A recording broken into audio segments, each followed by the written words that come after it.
بسم اللہ الرحمن الرحیم۔ السلام علیکم ورحمۃ اللہ وبرکاتہ۔ حضرت عائشہ رضی اللہ عنہا نے کہا، رسول اللہ صلی اللہ علیہ وسلم جب سفر میں جانے کا ارادہ کرتے تو اپنی بیویوں کے درمیان کرایہ ڈالتے، جس کے نام کا کرایہ نکلتا سفر میں وہی آپ صلی اللہ علیہ وسلم کے ساتھ جاتی۔ چنانچہ ایک غزوہ کے موقع پر جس میں آپ صلی اللہ علیہ وسلم بھی شرکت کر رہے تھے، آپ صلی اللہ علیہ وسلم نے کرایہ ڈلوایا اور میرا نام نکلا۔ اب میں آپ صلی اللہ علیہ وسلم کے ساتھ تھی۔ یہ واقعہ پردے کی آیت کے نازل ہونے کے بعد کا ہے۔ خیر، میں ایک ہودج میں سوار رہتی تھی، اسی میں بیٹھے بیٹھے مجھ کو اتارا جاتا تھا۔ اس طرح ہم چلتے رہے۔ پھر جب رسول اللہ صلی اللہ علیہ وسلم جہاد سے فارغ ہو کر واپس ہوئے اور ہم مدینہ کے قریب پہنچ گئے تو ایک رات آپ صلی اللہ علیہ وسلم نے کوچ کا حکم دیا۔ میں یہ حکم سنتے ہی اٹھی اور لشکر سے آگے بڑھ گئی۔ جب حاجت سے فارغ ہوئی تو کجاوے کے پاس آ گئی۔ وہاں پہنچ کر جو میں نے اپنا سینہ ٹٹولا تو میرا ظفار کے کالے نگینوں کا ہار موجود نہیں تھا، اس لیے میں وہاں دوبارہ پہنچی جہاں قضائے حاجت کے لیے گئی تھی، اور میں نے ہار کو تلاش کیا۔ اس تلاش میں دیر ہو گئی۔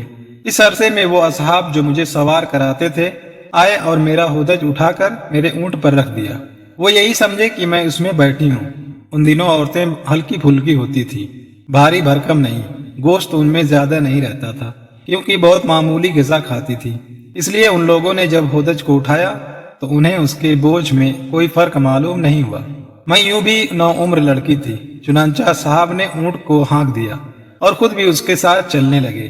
جب لشکر روانہ ہو چکا تو مجھے اپنا ہار ملا اور میں پڑاؤ کی جگہ آئی، لیکن وہاں کوئی آدمی موجود نہ تھا، اس لیے میں اس جگہ گئی جہاں پہلے میرا قیام تھا۔ میرا خیال تھا کہ جب وہ لوگ مجھے نہیں پائیں گے تو یہیں لوٹ کے آئیں گے۔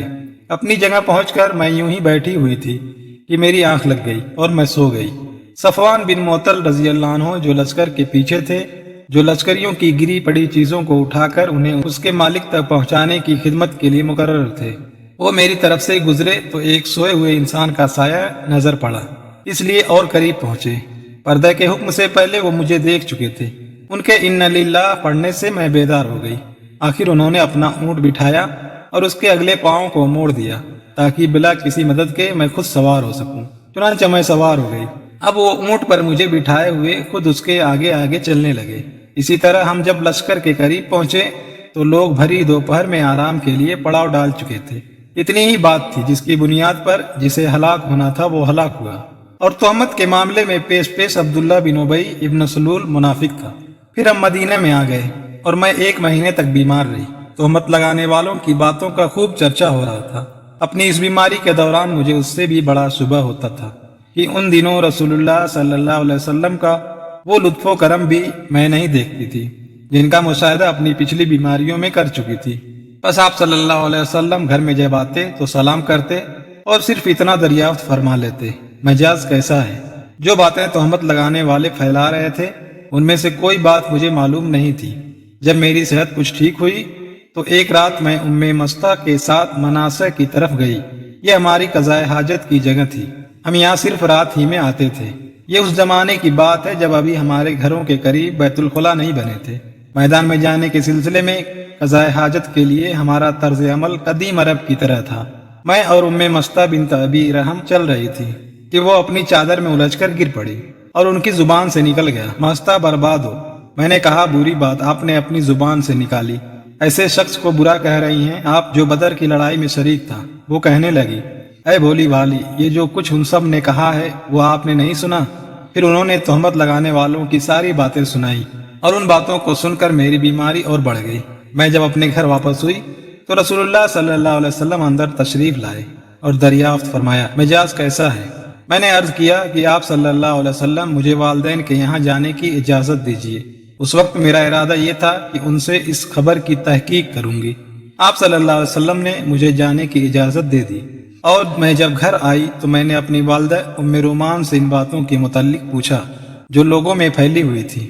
انہوں نے فرمایا، بیٹی، اس طرح کی باتوں کی پرواہ نہ کر۔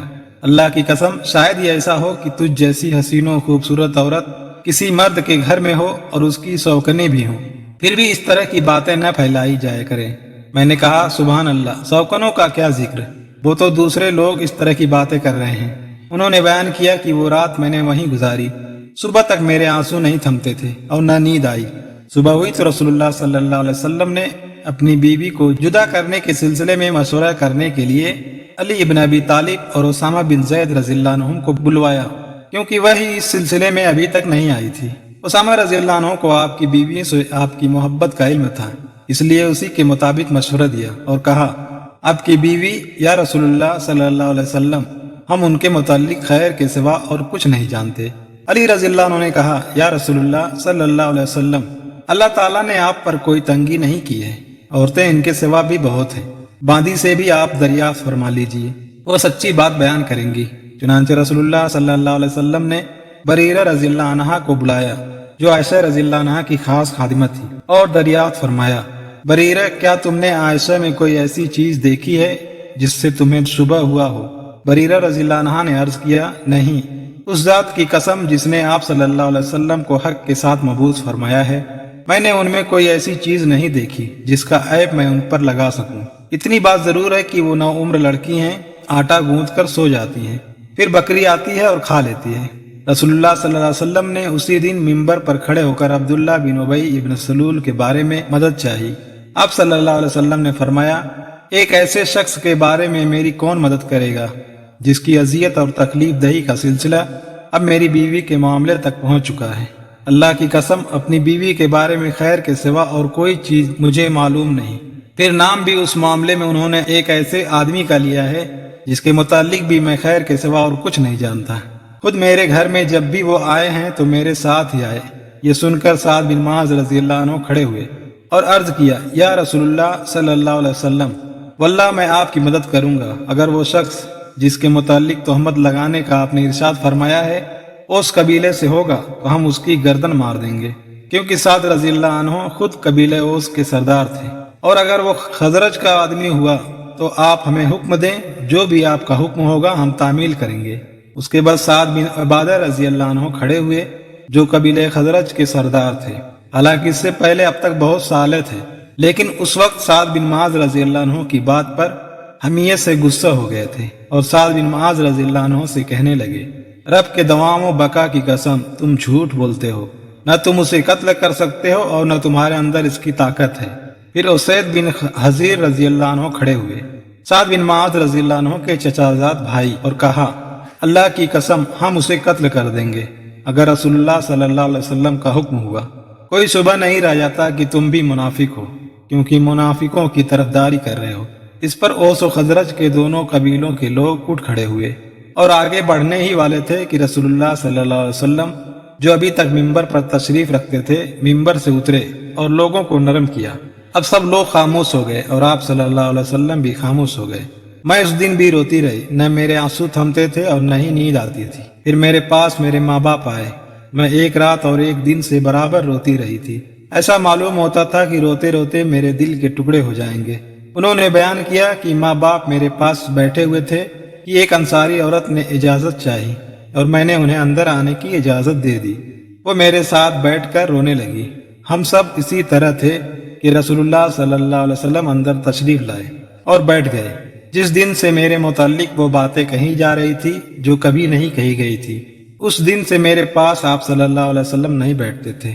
آپ صلی اللہ علیہ وسلم ایک مہینے تک انتظار کرتے رہے تھے، لیکن میرے معاملے میں کوئی وحی آپ صلی اللہ علیہ وسلم پر نازل نہیں ہوئی تھی۔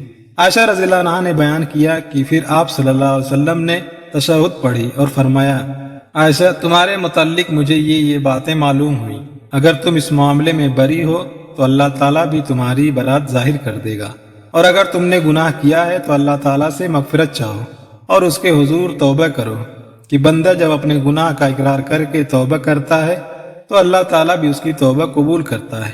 جو ہی آپ صلی اللہ علیہ وسلم نے اپنی گفتگو ختم کی، میرے آنسو اس وقت خشک ہو گئے کہ اب ایک قطرہ بھی محسوس نہیں ہوتا تھا۔ میں نے اپنے باپ سے کہا کہ آپ رسول اللہ صلی اللہ علیہ وسلم سے میرے متعلق کہیے، لیکن انہوں نے کہا، قسم اللہ کی، مجھے نہیں معلوم کہ آپ صلی اللہ علیہ وسلم سے مجھے کیا کہنا چاہیے۔ میں نے اپنی ماں سے کہا کہ رسول اللہ صلی اللہ علیہ وسلم نے جو کچھ فرمایا اس کے متعلق آپ صلی اللہ علیہ وسلم سے آپ ہی کچھ کہیے۔ انہوں نے بھی یہی فرما دیا کہ قسم اللہ کی، مجھے معلوم نہیں کہ مجھے رسول اللہ صلی اللہ علیہ وسلم سے کیا کہنا چاہیے۔ میں نے کہا اللہ گواہ ہے، مجھے معلوم ہوا کہ آپ لوگوں نے بھی لوگوں کی افواہ سنی ہے اور آپ لوگوں کے دلوں میں بھی وہ بات بیٹھ گئی ہے اور اس کی تصدیق بھی آپ لوگ کر چکے ہیں۔ اس لیے اب اگر میں کہوں کہ میں اس بہتان سے بری ہوں اور اللہ خوب جانتا ہے کہ میں واقعی اس سے بری ہوں، تو آپ لوگ میری اس معاملے میں تصدیق نہیں کریں گے۔ لیکن اگر میں گناہ کو اپنے ذمے لے لوں، حالانکہ اللہ تعالیٰ خوب جانتا ہے کہ میں اس سے بری ہوں، تو آپ لوگ میری بات کی تصدیق کر دیں گے۔ قسم اللہ کی، میں اس وقت اپنی اور آپ لوگوں کی کوئی مثال یوسف علیہ السلام کے والد یعقوب علیہ السلام کے سوا نہیں پاتی کہ انہوں نے بھی فرمایا تھا صبر ہی بہتر ہے، اور جو کچھ تم کہتے ہو اس معاملے میں میرا مددگار اللہ تعالیٰ ہے۔ اس کے بعد بستر پر میں نے اپنا رخ دوسری طرف کر لیا اور مجھے امید تھی کہ خود اللہ تعالیٰ میری برات کرے گا، لیکن میرا یہ خیال کبھی نہ تھا کہ میرے متعلق وحی نازل ہوگی۔ میری اپنی نظر میں حیثیت اس سے بہت معمولی تھی کہ قرآن مجید میں میرے متعلق کوئی آیت نازل ہو۔ ہاں، مجھے اتنی امید ضرور تھی کہ آپ صلی اللہ علیہ وسلم کوئی خواب دیکھیں گے جس میں اللہ تعالیٰ مجھے بری فرما دے گا۔ اللہ گواہ ہے کہ ابھی آپ صلی اللہ علیہ وسلم اپنی جگہ سے اٹھے بھی نہ تھے اور نہ اس وقت گھر میں موجود کوئی باہر نکلا تھا کہ آپ صلی اللہ علیہ وسلم پر وحی نازل ہونے لگی، اور شدت وحی سے آپ صلی اللہ علیہ وسلم جس طرح پسینے پسینے ہو جایا کرتے تھے، وہی کیفیت آپ صلی اللہ علیہ وسلم کی اب بھی تھی۔ پسینے کے قطرے موتیوں کی طرح آپ صلی اللہ علیہ وسلم کے جسم مبارک سے گرنے لگے۔ حالانکہ سردی کا موسم تھا۔ جب وحی کا سلسلہ ختم ہوا تو آپ صلی اللہ علیہ وسلم ہنس رہے تھے، اور سب سے پہلا کلمہ جو آپ کی زبان مبارک سے نکلا وہ یہ تھا، اے عائشہ، اللہ کی حمد بیان کر کہ اس نے تمہیں بری قرار دے دیا ہے۔ میرے والدہ نے کہا، بیٹی جا، رسول اللہ صلی اللہ علیہ وسلم کے سامنے جا کر کھڑی ہو جا۔ میں نے کہا نہیں، قسم اللہ کی میں آپ کے پاس جا کر کھڑی نہ ہوں گی، اور میں تو صرف اللہ کی حمد و ثنا کروں گی۔ اللہ تعالیٰ نے یہ آیت نازل فرمائی تھی، جن لوگوں نے تہمت تراشی کی ہے وہ تم ہی میں سے کچھ لوگ ہیں۔ جب اللہ تعالیٰ نے میری برات میں یہ آیت نازل فرمائی تو ابو بکر رضی اللہ عنہ نے، جو مستہ بن اساسہ رضی اللہ عنہ کے اخراجات قرابت کی وجہ سے خود ہی اٹھاتے تھے، کہا کہ قسم اللہ کی اب میں مستہ پر کبھی کوئی چیز خرچ نہیں کروں گا کہ وہ بھی عائشہ پر تہمت لگانے میں شریک تھا۔ اس پر اللہ تعالیٰ نے یہ آیت نازل کی، تم میں سے صاحب فضل و صاحب مال لوگ قسم نہ کھائیں۔ اللہ تعالیٰ کے ارشاد غفور الرحیم تک ابو بکر رضی اللہ عنہ نے کہا، اللہ کی قسم، بس میری یہی خواہش ہے کہ اللہ تعالیٰ میری مغفرت کر دے۔ چنانچہ مستہ رضی اللہ عنہ کو جو آپ پہلے دیا کرتے تھے وہ پھر دینے لگے۔ رسول اللہ صلی اللہ علیہ وسلم نے زینب بنت جہش رضی اللہ عنہ ام المومنین سے بھی میرے متعلق پوچھا تھا۔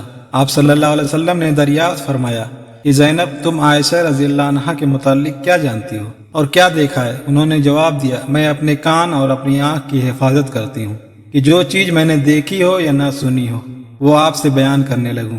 اللہ گواہ ہے کہ میں نے ان میں خیر کے سوا اور کچھ نہیں دیکھا۔ عائشہ رضی اللہ عنہا نے بیان کیا کہ یہی میری برابر کی تھی، لیکن اللہ تعالیٰ نے انہیں تقوی کی وجہ سے بچا لیا۔